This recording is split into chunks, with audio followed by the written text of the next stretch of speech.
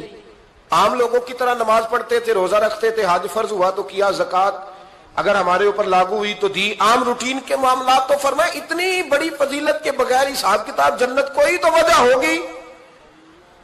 تو بندے عرض کریں گے وجہ ایک ہی تھی کہ رب جو ہمارے حق میں فیصلہ کرتا تھا ہم اس پر راضی ہو جایا کرتے, ہمیں کوئی شکوہ اس پر رہتا. علامہ ڈاکٹر محمد اقبال رحمت اللہ علیہ, توجہ ہے میری بات پر؟ ادھر دیکھنا ذرا میری طرف. اللہ آپ کو خوش رکھے. کچھ لوگ نا جی کہتے ہیں ڈاکٹر اقبال نے داڑھی کیوں نہیں رکھی تھی؟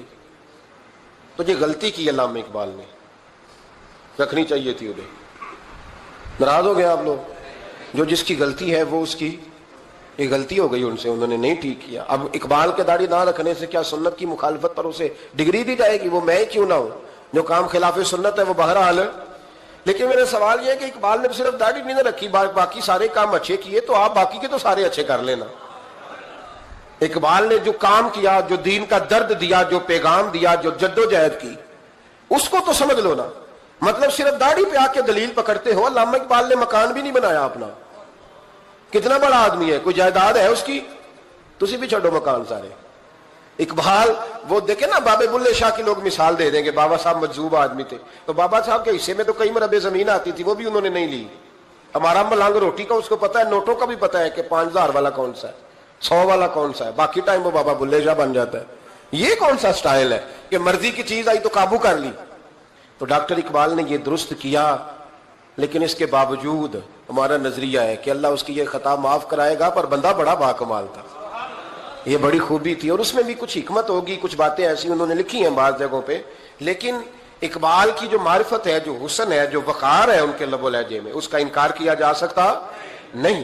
لیکن اس کو ہم ڈیفینڈ بھی نہیں کرتے، جو کسی میں کوئی کمزوری ہے وہ بہرحال اس کی ہو۔ ایک سوال بڑا اٹھتا تھا، لوگ کہتے تھے کہ آپ روز داڑھی کی بات بھی کرتے ہیں اور علامہ اقبال کی بات بھی کرتے ہیں، تو میں نے آج اس کی وضاحت کر دی۔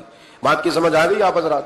علامہ اقبال نے ایک بات لکھی ہے، اقبال کہتے ہیں جب میں لندن میں وکالت کرتا تھا تو ایک خاتون تھی، لیڈی بارنس اس کا نام تھا، چھوٹے موٹے مقدمات لے کے وہ میرے پاس آتی تھی۔ بی بی ایک ہوٹل چلایا کرتی تھی، اس کا خاوند جو تھا وہ فوج میں ملازم تھا۔ اقبال نے خود لکھا ہے، اقبال فرماتے ہیں کہ ایک دن وہ خاتون پھر کسی کیس کے سلسلے میں میرے پاس آئی، تو جب وہ آئی تو اس نے نقاب اوڑھا ہوا تھا، برقع کیا ہوا تھا، تو چونکہ اس نے نقاب اوڑھا تھا مسلمانوں کی نشانی تھی۔ نقاب اوڑھنا کن کی نشانی ہے؟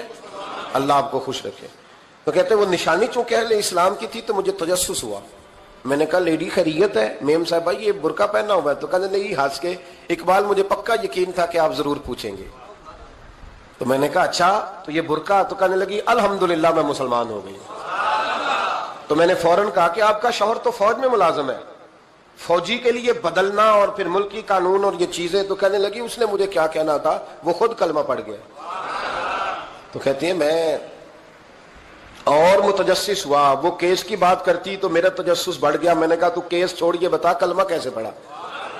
تو کہنے لگی اقبال اصل بات یہ ہے کہ میں نا بے اولاد تھی، خاوند بھی بڑے اچھے پیسے کماتا، میں خود بھی ہوٹل چلاتی، پر ڈپریشن اور ٹینشن اور بلا وجہ کی پریشانیاں جان نہیں چھوڑ۔ یہ ٹینشن اور ڈپریشن کا نا مجھے عربی ترجمہ کوئی نہیں ملا، یہ ڈپریشن اور ٹینشن کا نا میں نے تلاش کیا ہے، لیکن مجھے عربی لغت کے اندر ان کے معنی، مجھے لگتا ہے کہ اس زمانے میں یہ چیزیں تھی ہی نہیں، ہوتی تو ان کا کوئی نام بھی، یہ آج ہے نا تو اس لیے آج کے زمانے میں ہی نام ہے مفت کا، مفت کی پریشانی۔ تو کہتی ہے مجھے ٹینشن اور ڈپریشن رہتی تھی ہر وقت، بڑی میں پریشان رہتی تھی۔ میرے ساتھ ایک عجیب واقعہ ہوا کہ میرے ہوٹل میں نا ایک بابا جی برتن مانجتے تھے، بوڑھے آدمی تھے، 70 سال کے قریب عمر تھی۔ ان کا ایک بیٹا تھا، ایک بہو تھی، ایک پوتا تھا، لیکن وہ بیچارے بیٹا بیمار رہتا تھا تو لہٰذا وہ خود مزدوری کرتے۔ کہتی ہیں ایک دن وہ بابا جی میرے پاس آئے، کہنے لگے میم صاحبہ 2-4 دن کی چھٹی چاہیے۔ تو میں نے کہا خیریت ہے؟ کہنے لگے میڈم میرا بیٹا فوت ہو گیا۔ بیٹا، آپ کو پتہ ہے باپ کا جنازہ پڑھنا آسان ہے، بیٹے کا جنازہ اٹھانا بڑا مشکل کام۔ کہتی ہے میں کچھ لکھ رہی تھی، میرے ہاتھ سے قلم گر گیا، میں نے خود گاڑی بھیجی، بابا جی گاؤں چلے گئے جہاں وہ رہتے تھے۔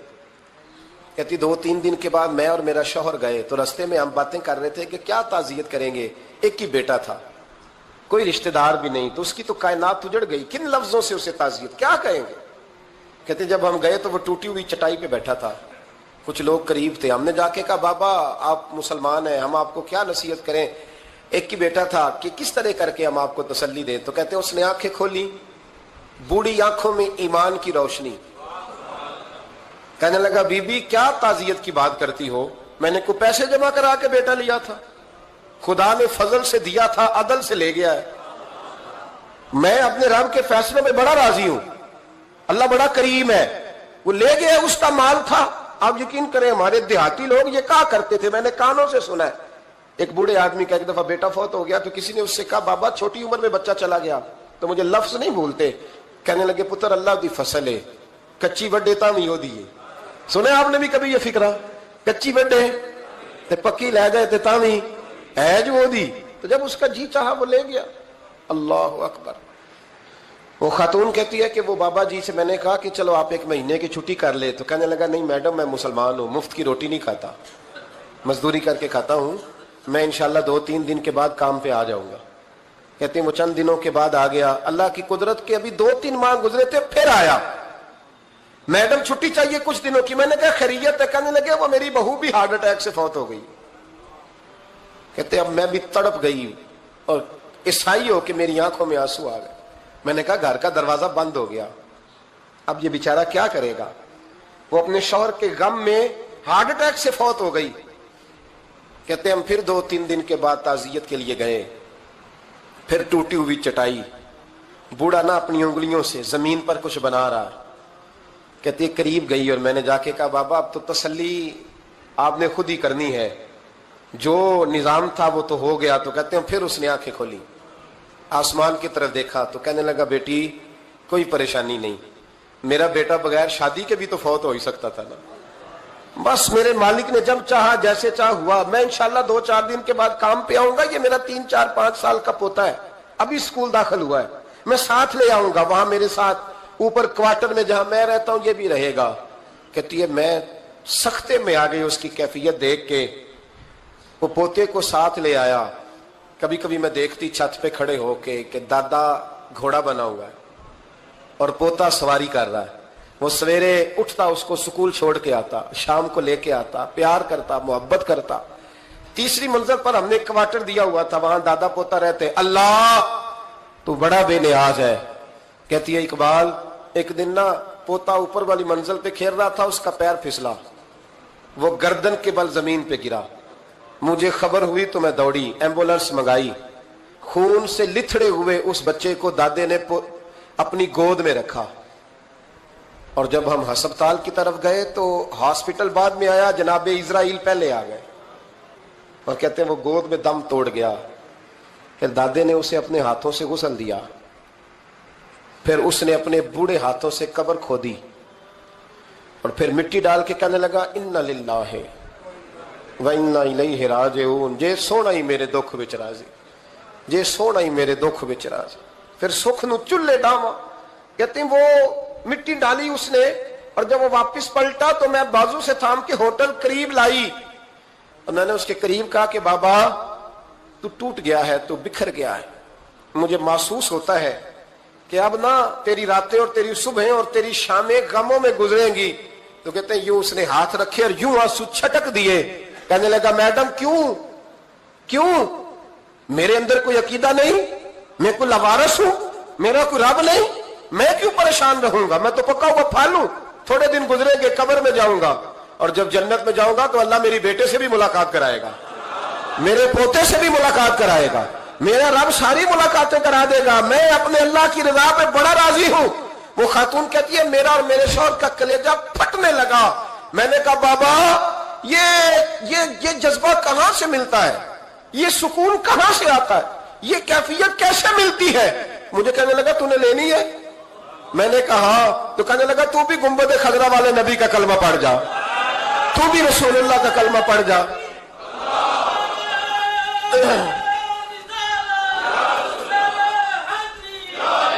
میرے محبوب کا کلمہ پڑھ، اللہ تجھے سکون عطا کرے گا۔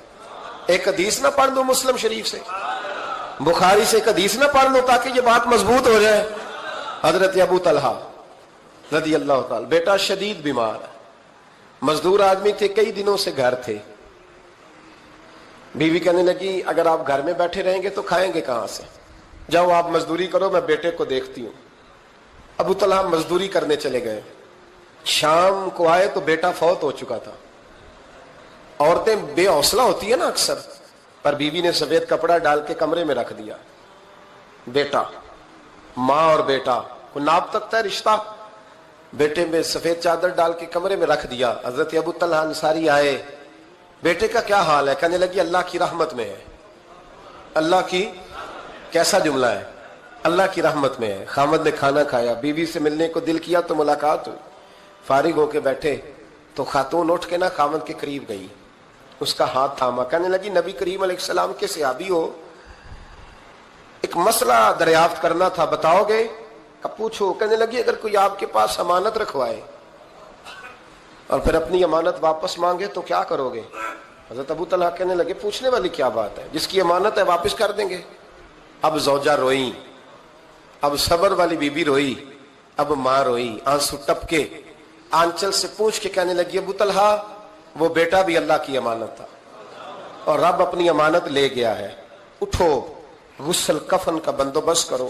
حضرت ابو طلحہ اٹھے، کامتے کامتے ہاتھوں سے غسل کفن دیا، مسجد نبوی میں پہنچے، محبوب کی بارگاہ میں عرض کیا تو رسول کریم فرمانے لگے تیرے اور تیری بیوی کے عمل سے اللہ بھی بڑا راضی ہے، اللہ کے رسول بھی بڑے راضی ہے اور اللہ تجھے برکت عطا کرے گا۔ صحابہ کہتے ہیں پھر اللہ نے انہیں 9 بیٹے عطا فرمائے، پھر اللہ نے انہیں اللہ کی رضا پہ راضی رہنا سیکھو، اللہ کے قریب چلے جاؤ گے اللہ کی رضا پہ۔ حضرت سفیان ثوری دعا مانگ رہے تھے یا اللہ راضی ہو جا، یا اللہ راضی ہو جا، یا اللہ راضی ہو جا، دعا مانگ رہے تھے۔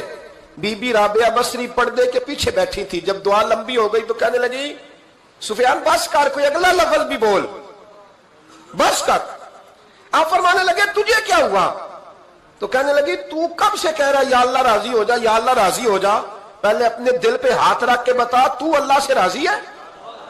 تو راضی ہے اللہ سے؟ تو روز نہیں کہتا پیسے نہیں ہے میرے پاس مجھے دے، تو روز نہیں کہتا یا اللہ فلانی چیز کوئی نہیں دے، اے اللہ فلاں کو دے دیا مجھے کیوں نہیں دیتا معاذ اللہ، تو روز شکوے نہیں کرتا؟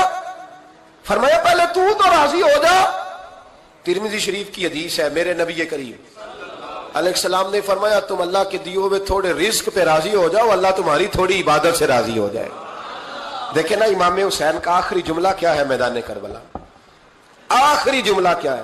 میں 5000 مسجد دے کے کہتا ہوں دیا نہیں میں نے، اللہ بڑا راضی ہے مجھ سے، 5 نمازیں پوری نہیں پڑھتا۔ امام علی مقام نے نا دل کلیجہ جان اولاد ہر چیز نکال کے رکھ دی، تو آخری جملہ یہ تھا اے اللہ بتا تو حسین سے راضی ہے کہ ناراض ہے؟ اللہ تو راضی ہے کہ ناراض ہے؟ بھائی پہلی بات رحمت الہی، دوسرا اللہ کی رضا پہ، یعنی عجیب بات ہے نا، جب اللہ کروڑوں دے تو دنیا چھپاتی ہے، اور جب تھوڑا کاروبار ٹھنڈا ہو جائے تو ساری دنیا کو دنیا بتاتی ہے۔ تو جب میں تو کہہ رہا ہوں کہ میں بندہ ڈھونڈ رہا ہوں جو مجھے ملے، آ کے کہے کہ شکر کا طریقہ بتاؤ، تو مل ہی نہیں رہا، کو ملے جو کہے بڑی خیر ہے، ہر لحاظ سے اپنے رب سے راضی ہو، مل ہی نہیں رہی دنیا۔ تیسری بات، اگر اللہ کے قریب جانا ہے، یہ ان لوگوں کے لیے جو معرفت الہی کے متلاشی ہیں وہ خاص توجہ کریں۔ اگر رب کریم کے قریب جانا ہے تو پھر ایک ذہن بنائیں کہ میرا رب میرے ساتھ ہے، میرا رب میرے، نحن اقرب الیہ من حبل الورید۔ اور درویش کہتے ہیں جے میں تینوں اندر جانا تو پھر مقید جانا، جے میں تینوں باہر جانا تے اندر کون سمانا، اندر بھی تو ہے تے باہر بھی تو وچ بلا کون نمانا۔ پھر تصور کریں کہ اللہ میرے ساتھ ہے۔ حضرت جنید بغدادی رحمۃ اللہ علیہ کہتے ہیں میں نے اپنے مرشد سے کہا کوئی وظیفہ جو پڑھا کروں، تو فرمانے لگے جنید پڑھا کر کہ اللہ میرے ساتھ ہے اور اللہ مجھے دیکھ رہا ہے، یہ وظیفہ پڑھا کر۔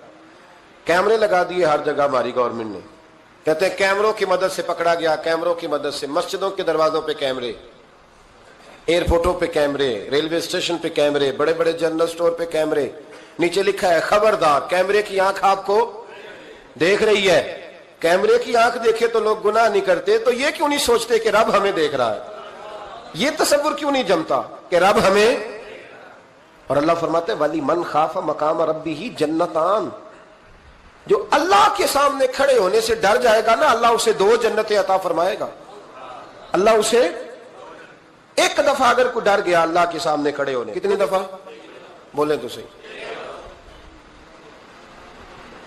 اس پر ہمارے مفسرین نے لکھا ہے کہ کبھی زندگی میں ایسا ہو کہ گناہ پر ہمارا پورا قبضہ ہو گیا ہو، گناہ پورا قابو میں آ گیا، اب کوئی روکنے والا نہیں، تو فرمایا جو اس وقت اللہ کے خوف سے ڈر جائے گا اللہ اسے 2 جنتیں عطا فرمائے گا۔ امام شافعی رحمۃ اللہ علیہ کے زمانے میں نا ایک بادشاہ کا اپنی بیوی سے جھگڑا ہو گیا، تو وہ بھی ملکہ تھی، کسی بادشاہ کی بیٹی تھی، شہزادی تھی، اس نے بھی سخت جملہ کہا، کہنے لگی چل دور ہٹ جہنمی، معاذ اللہ۔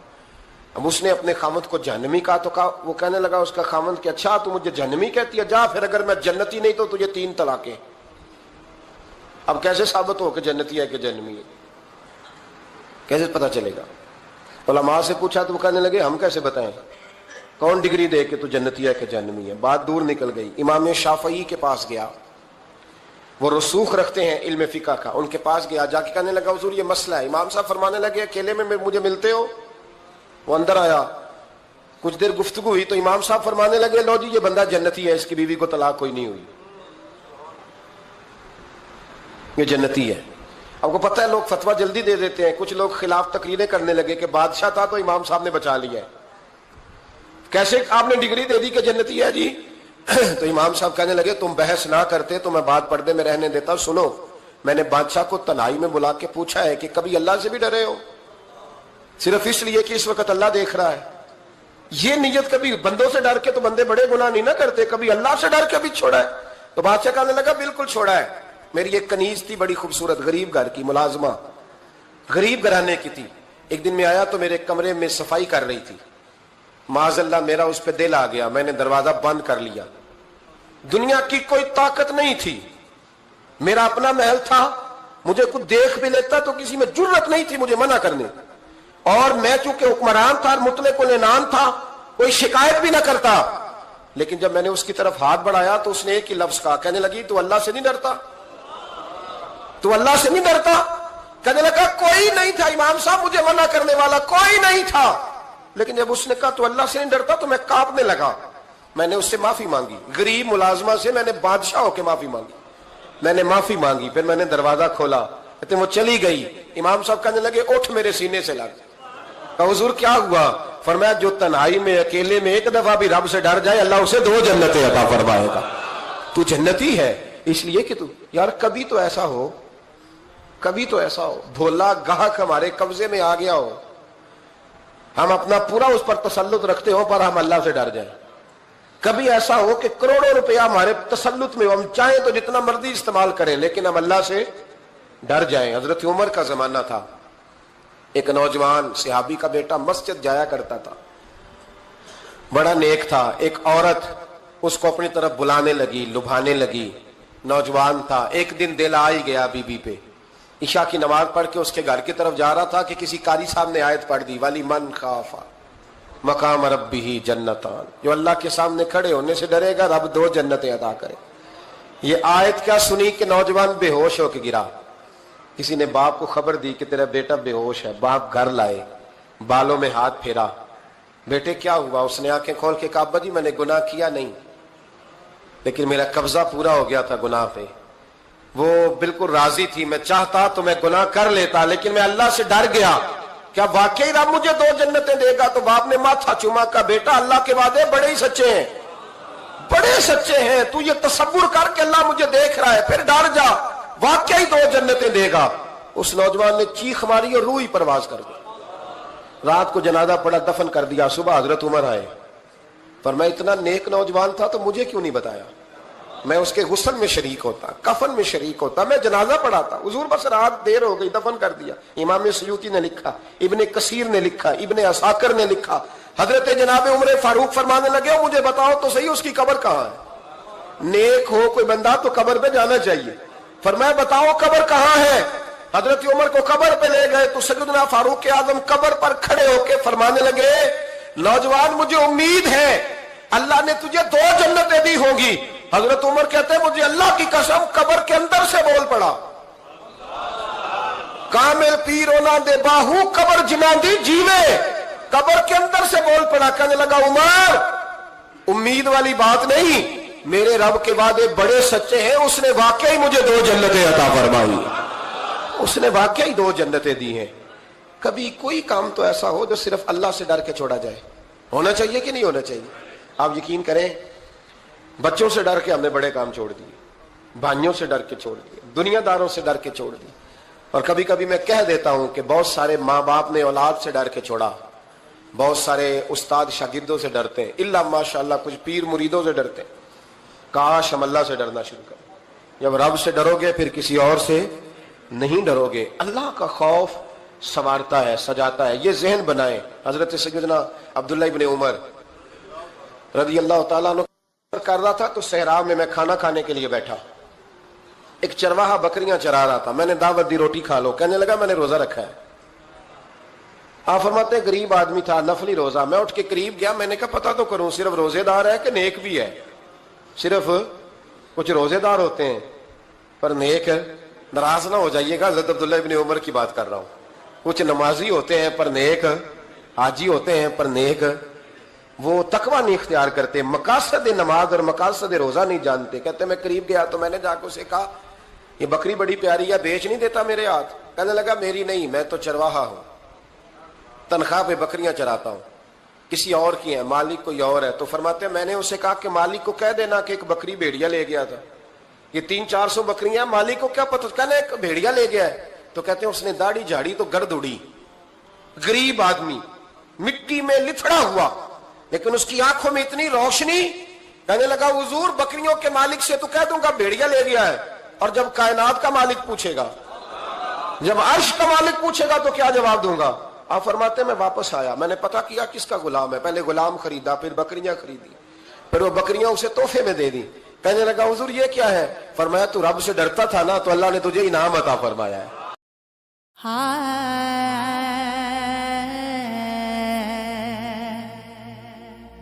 یہ بھی من لینا میں پاگل ہاں، پلا سوچ کا پاگل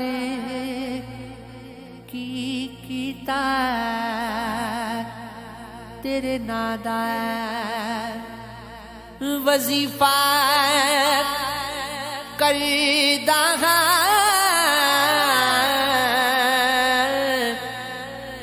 پلا سوچ کامل کیتا مینو دین جہان دی خبر نہ سی، پلا سوچ غافل کیتا اج نام مصطفیٰ اجڑیا